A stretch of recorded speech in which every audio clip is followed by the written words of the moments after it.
അതാണ് ഞങ്ങളുടെ ലക്ഷ്യം. BJPയെ 3-ാം സ്ഥാനത്തേക്ക് അയക്കുക എന്നുള്ളതാണ്. കേരളത്തിന്റെ മണ്ണിൽ സംഘികൾക്ക് സ്ഥാനമില്ല എന്ന് ഈ ഇലക്ഷനോടെ തെളിയിക്കണം. അതാണ് ഞങ്ങളുടെ ലക്ഷ്യം. ആ ലക്ഷ്യവുമായിട്ടാണ് ഞങ്ങൾ മുന്നേറുന്നത്.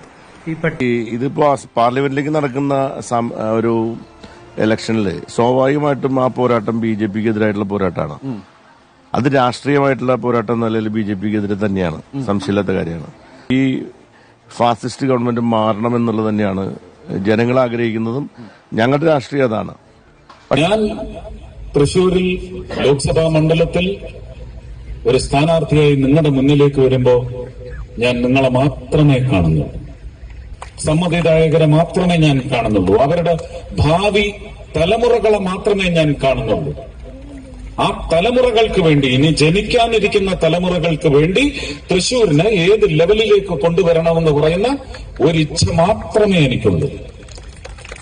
ആ ഇച്ഛയുടെ എത്ര ശതമാനം എനിക്ക് സാധിച്ചെടുക്കാൻ കഴിയും എന്ന് പറയുന്നതിന് എന്റെ ജീവിതത്തിന്റെ ഏറിയ പങ്കും, ശേഷിച്ച ജീവിതത്തിന്റെ ഏറിയ പങ്കും ഒഴിഞ്ഞു വയ്ക്കാൻ വേണ്ടി തയ്യാറെടുത്താണ് വന്നിരിക്കുന്നത്.